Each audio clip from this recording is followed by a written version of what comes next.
Binanatan ni Torre si John Vic Remulla. Oo, noon kay friendship sila, BFF sila. Pero ngayon iba na yata ang tabas ng dila ni Torre. Lumalaban na si Torre sa mga di umano'y sip-sip sa gobyerno. Kagaya ni John Vic Remulla. Hay nako, si Torre Kabibig, nagkomento sa ginawang yung di umano'y bagong kulungan sa mga di umano'y maging tawag dito, yung makukulong sa flood control, di ba? Pinakita yun ni John Vic Remulla. Ito yung bagong mga kulungan nila. Dito ganyan, na kung saan ay, dito makukulong ang mga konbiktado sa flood control projects. Ay nako, binash ni Torre. I don't know kung statement mo ito ni Torre kasi pinag-uusapan ito ng mga netizen, mga kabibig. Sabi ni Torre, dito kabibig ha, sabi niya, nagtaka lang ako kay Secretary John Vic Remulla. Bakit proud pa ata siya na ilabas sa publiko ang ginawang kulungan? Dapat sa normal na kulungan sila ilagay. Oo. So bali, kunikwestiyon ni General Torre ang aksyon, ang ginawa ni John Vic Remulla. Kunikwestiyon ni General Torre ang plano ni John Vic Remulla. Ay nako, may point naman si Torre kabibig ha. Itong mga sangkot sa flood control, bakit bibigyan ng magandang tawag dito? Magandang kulungan. Dapat nga doon sila sa normal na kulungan para maramdaman nila kung ano ang buhay kulungan, kung ano ang buhay preso na walang pinipili. Maski politiko ka man, mataas ang posisyon mo sa gobyerno, mayaman ka man, doon ka sa normal na kulungan. Agree ako dito sa point ni General Torre ha, na dapat hindi selective sila. Kasi napaka-unfair ha, kinurakot nila ang perang taong bayan, tapos bibigyan natin ng magandang kulungan na parang relax lang, convenient sa kanila, hindi mabaho. Diba? Tapos, pinapublicize pa ni John Vic Remulla na ganito, na ganyan. Bagong kulungan para sa kanila. Baka bibig, napaka gasto. Sila pa ang nangurakot, sila pa ang ginagastuhan ng gobyerno kung saan sila pwedeng ilagay na kulungan. Komportabling kulungan, di umano.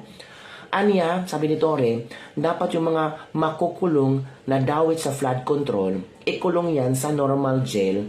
Nagtaka lang ako, bakit proud pa ata si Secretary Remulla na ilabas sa publiko tapos at nagawa na ang magiging kulungan ng mga ito. Ngayon lang ata ako nakikita ng akusado na hindi pa man formal na nakukulong, pinagawan mo na ng special jail. Napakaswerte naman nila. Para saan? Oo nga no, special jail para sa kanila. Special ba sila? Mga kurakot yan ha. Ginawa ng special jail. Ano ba yan? So the more na parang feeling nila special sila, kahit mga kurakot, bilyones ang kinurakot. Na for example, si Zaldico, for example, Martin Romualdez o kung sino pang congressman na sangkot at ipakukulong, ginawa ng special jail. Bakit? Hindi ba sila pwedeng isama sa mga normal na kulungan? Yun daw di umano ang reaksyon ni Torre. Ito pa para bang walang normal na preso makikitang special treatment sila? Tama. Alam nyo yan ang iisipin ng taong bayan. Biruin mo, ninakawan ang gobyerno ng libo-libo o milyon-milyon, bilyon-bilyon, nagdurusa dahil sa baha, tapos bibigyan ng special treatment. Ala. Madami rin ang nasawi tapos yung mga gumagawa nito, bibigyan ng komportabling kulungan. Pag samasamahin po natin sila sa isang silda, abay happy-happy yan. Ang dapat yun ikulong nyo sa normal na jail. Nagawa nating paggawa ng kulungan yung mga yan, yung mga nagdurusa sa baha at nawalan tirahan, hindi natin mabigyan ng relokasyon at pabahay. Uy, tama si Torre. Mas inuna pa ng gobyerno ang special kulungan sa mga pasneya talaga, no? Sa mga taong ito, sa mga kurakot na politiko. Agad-agad magpagawa ng special na kulungan. Well, in fact, yung mga nabahaan, yung nasira ang mga bahay, yung dapat bigyan ng relokasyon, ay hindi napagbigyan o hindi nabigyan ng assistance ng gobyerno. Diba? Nakita ko yung ideya ni Tori, ha. Nakita ko yung gigil ni Tori na napaka-unfair. Napaka-unfair talaga. Kung makikita ito sa mga normal, hindi ba? Yung mga nakukulong ba? Sabihin talaga nila, hindi pa nga sila hindi pa nga sila nahatulan, may special treatment na. How much more kung mahatulan na silang konbiktado sa corruption, baka mas lalong maganda ang kailang kulungan. Nako, kabibi. May point na si General Torre, ha. In fairness, ha. Dito, agree na agree ako kay General Torre.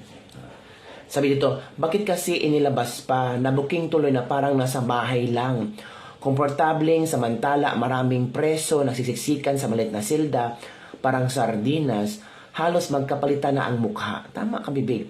Nice one, General Torre. Sana panindigan ka na sa tama. Tama po yan na sa Muntinlupa ikulong mga mandarambong ng pondo ng taong bayan na naghihirap sa baha, namatay sa sakit at talunod dahil sa pagnanakaw ng bilyon-bilyong pondo at ghost project. Now you know, gising na ang mga sleepyheads. Ito pa, oh. Kaya nga dapat sa normal jail sila mapunta. Hindi sa ganyan na parang cottage or dorm lang. Sa sarap-sarap ng tulog nila dyan. Ito pa. Yes, to General Torre, no one is above the law. Dapat fair lang. Wow, may pakialam na si General Torre, ha, sa bayan natin. Plano daw tumakbong senador si General Torre. Oy, napapa-epal din pala to. Dapat ikulong mga magnanakaw sa gobyerno sa kulungan ng mga magnanakaw ng kamatis para pantay, maliit man o malaki, pero iba tong malaking kawatan, pinapagawa ng special treatment, baka aircon pa nga yan Ay, yan na. Tama nga naman, pinapalabas pa ni Remulla na mga celebrity detainee ang mga ikulong sa pinakita niyang detention cell, bias sa mga karaniwang tao na PDL. Tama. Yun mga kabibig, yun ang mga ilang komento at pagsang-ayon ng mga ilang netizen sa reaksyon ni General Torre, mga kabibig. Bitaw, ito pa, tama, walang special treatment. Yan, may maayos ka palang pag-iisip ngayon. Tama ka, General Torre, approve namin yan. Tapos masarap kainin nila, magpapalagay ng aircon, tapos yung iba siksikan, yung normal na kulungan. O nga naman, baka naman nagbigay ng pera yung mga sangkot kasi ang dami noon, mahirap bilangin kahit may machine, at least high-end yung hotel nila. Naku po. So yun kami, big, yun ang mga reaction ng mga netizen hinggil sa reaction din di umano ni General Torre. Kung totoo ito, ha, sabi ni General Torre, nagtaka lang ako kay Secretary John Vic Remulla bakit proud pa ata siya na inilabas sa publiko ang ginawang kulungan. Dapat sa normal na kulungan sila ilagay. Which is true talaga, mga kabibig. Yun talaga ang tama din ang sentimiento. Kung ito man talaga, ha, ay reaction ni General Torre, tama talaga, kabibig. On the other hand, mga kabibig, para yatang walang plano si Bongbong Marcos na bigyan ng bagong trabaho si Torre.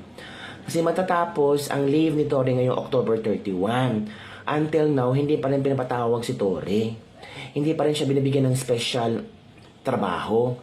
So sabi ni General Torre, baka mag-early retirement na lang siya. Yan daw kanyang option. As his official leave is set to end on October 31. According to an exclusive report na he pointed out that he has to observe first before making decision. Yun, makabibig. Parang ang plan ng Torre, magpapahinga na lang siya, early retirement. Kasi, walang hindi siya binigyan ng BBM Parang tapos na si BBM sa kanya. According to an exclusive report ng GMA, sabi ni Torre, saka na nating pag-isipan.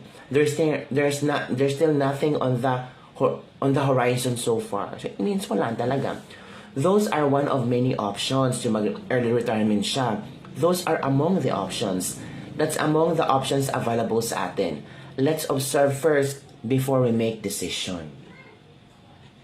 Let's cross the bridge when we're there. Wala pa. May mga 2 weeks pa. Nothing so far. So have 2 weeks daw nung sa kanyang leave. Yun niya kami, babe. Talagang wala na. In September, si BBM, na-remove niya si Torre. Tapos, parang no, hindi nga siya nabigyan ng any official offer for any government post. Nako. Tapos walang offer, parang kinalimutan na lang si Torre, mga kabibig. Yun ang masakit. Sabi dito, wait until you're at retirement age. Retire with honor, General Torre. All you did was to do your job as a good subordinate. You can apply terminal leave, sir, under the date of your compulsory retirement. 2028, makakulong ito si Torre. Di ba? Naawa ni si Torre, no? Pinapahinga, tapos binibigyan ng pag-asa na, oh, worry, Torre, pahinga ka muna. Tapos bibigyan ka na namin trabaho pagbalik mo.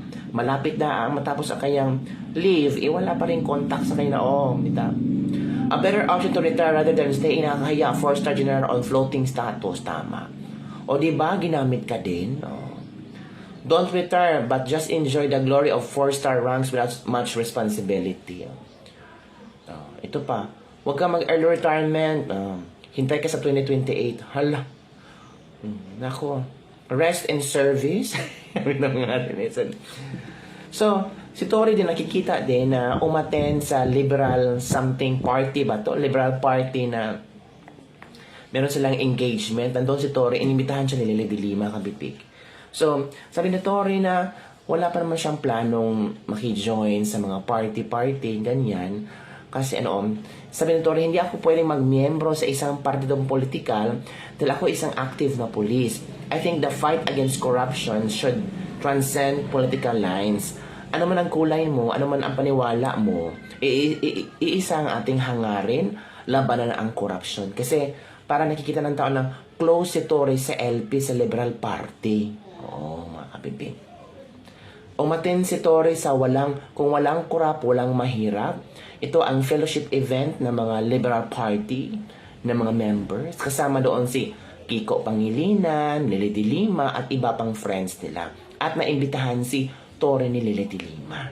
O, yun lang kabibig ang ating Ladies Lebak-Lebak for the day. Ano ang iyong komento hinggil dito? Parang nararamdaman ko ba?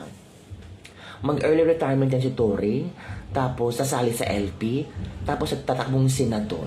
Feel ko talaga. Alam niyo ba kung sino ang backup niyang tatakbong senador? Si Lily de Lima. Kiko Pangilinan, baka sabihin niya, uy, takbo ka na lang ng Senador Torre kasi malakas ka sa tao. Marami kang supporters. Marami nga bang supporter si Torre? Comment down below kung supporter ka ba ni Torre. Or baka kakalabanin ni Torre si BBM, yung gobyerno ni BBM, pampapalakas sa tao ba? Pampaapil. Diba? Alam niyo naman ang strategy ng mga liberal. O, diba? Papaawa effect, hindi kakalabanin ang mga DDS. Remember, Risa Hontiveros, Kiko Pangilinan, si Bam Aquino. Diba nung panahon ng election 2025? Anong sabi ni Bam tungkol sa impeachment? No comment siya. Kasi ayaw niyang madumisan ang kanyang pangalan. Ayaw niyang may magalit sa kanya, knowing mga DDS. Si Kiko Pangilinan, tumahimik tungkol sa impeachment nung tumatakbo pa silang senador. So yun ang kanilang strategy. Hindi nila aawayin ang mga DDS para may makuha din silang supporters sa kanila.